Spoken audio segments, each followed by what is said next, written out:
G'day gamers, Ardent Vision here, thanks for tuning in. Kicking off a new video series where we are going to just explore some games that I've played and really kind of try to give you some insight as to whether you should play them or not. I often pick up lots of random games without really any foresight or reading reviews, so just putting together my thoughts on whether it's something that you might enjoy too, and I'll try to break down the pros and cons like that. Now, on to the first one, which is, should you play Forspoken?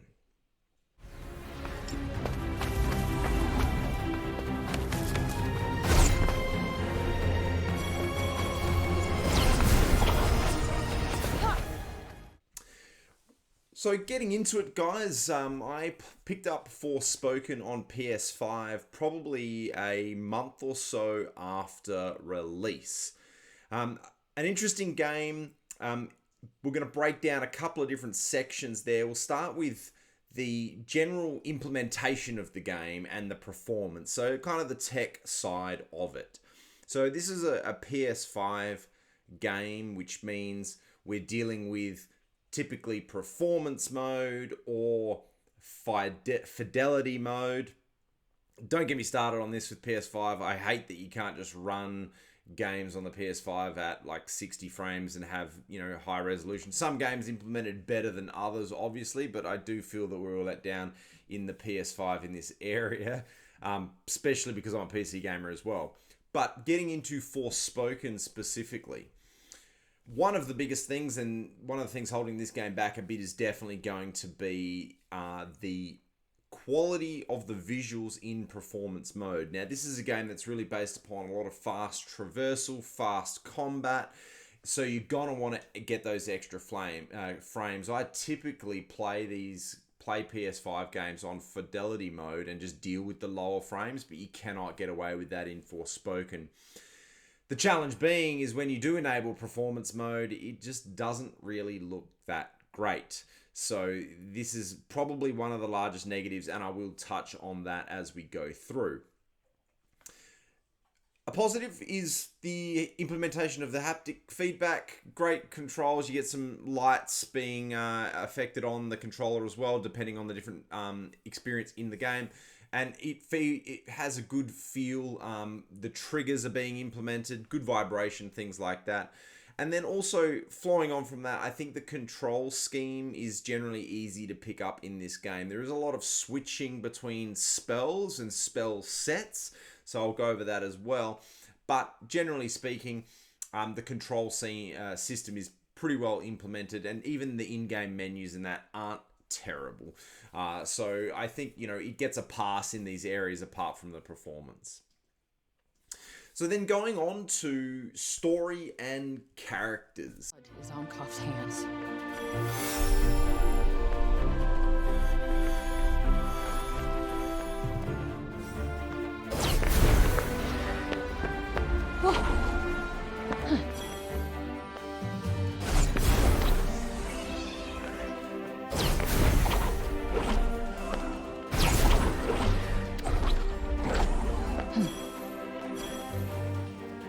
Go again.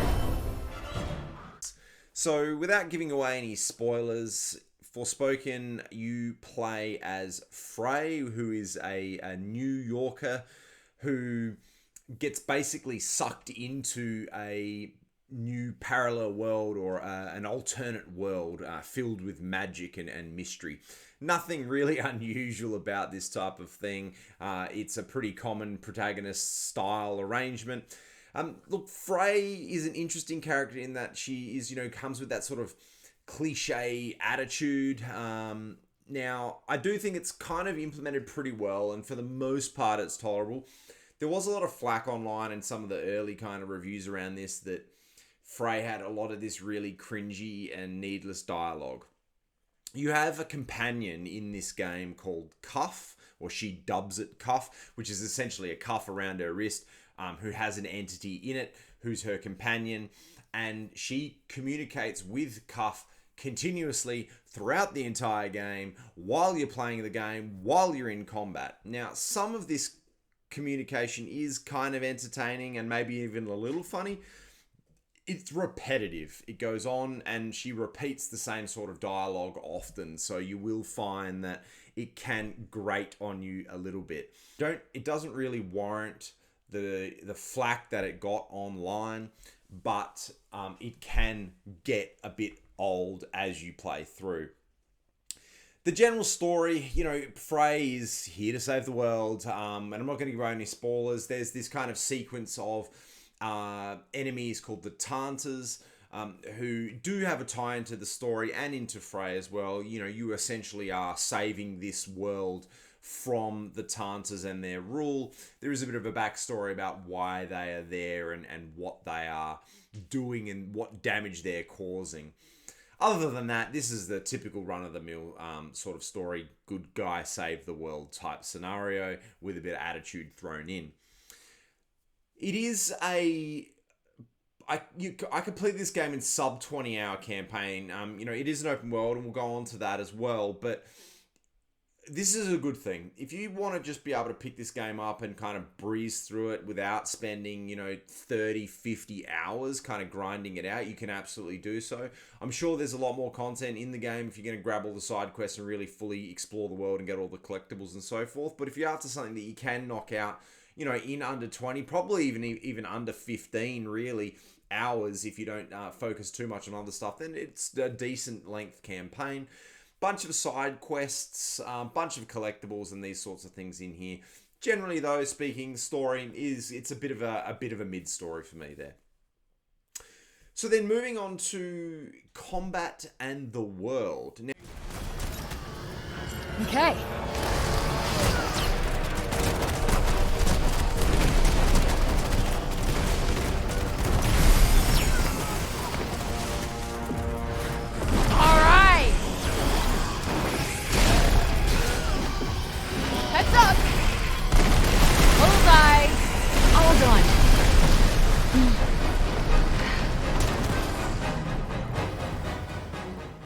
Now, this is a true open world game. You can literally go in any direction at any one in time. Now, one thing that you will kind of notice immediately is the world does feel kind of dull and empty. But it is playing to the story. This is a ravished world that's been affected by these enemies and the evil rulers, the Tanters. So, it is kind of a wasteland, so to speak. Lots of ruins. It's quite a vertical type world. One of the best things, though, is the traversal around this world and the fact that it is high and has lots of floating landscapes. There is some beauty in the world, and there are some moments where you might go like, oh, wow, that looks quite beautiful. But I think because of the resolution, letting it down in performance mode, that impact is really kind of taken away a little bit there. The combat is by far the absolute best part about this game, and it really holds this game up. The combat is fast, it's fun, it's not difficult, really. You can kind of pick it up and you will encounter some difficult enemies and fights, but generally speaking, it's pretty easy. It's got a really amazing and probably one of the best I've experienced spell systems. Now, there are probably, I want to say 30, 40 different spells which you can upgrade, you can modify, you've got different spell sets that you unlock as you beat bosses throughout the game.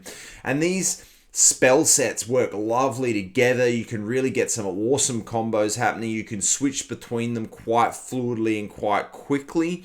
The game does kind of do a slow down kind of mechanic when you are switching between your spell sets.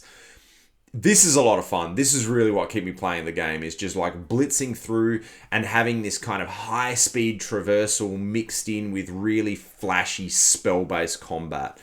It's implemented well, it feels fun, it's flashy, and I think that the fact that it is so fast-paced, it kind of detracts a little bit from the fact that the resolution and the fidelity of this game is letting it down a little bit. There is also a decent array of bosses, some frustrating ones, but otherwise there are some really interesting bosses. Really, though, the end boss is by far the best in the experience. I mean, nothing crazy in terms of mechanics, but visually really cool to see and really interesting as well. So then kind of wrapping up, like, should you play or should you not play that?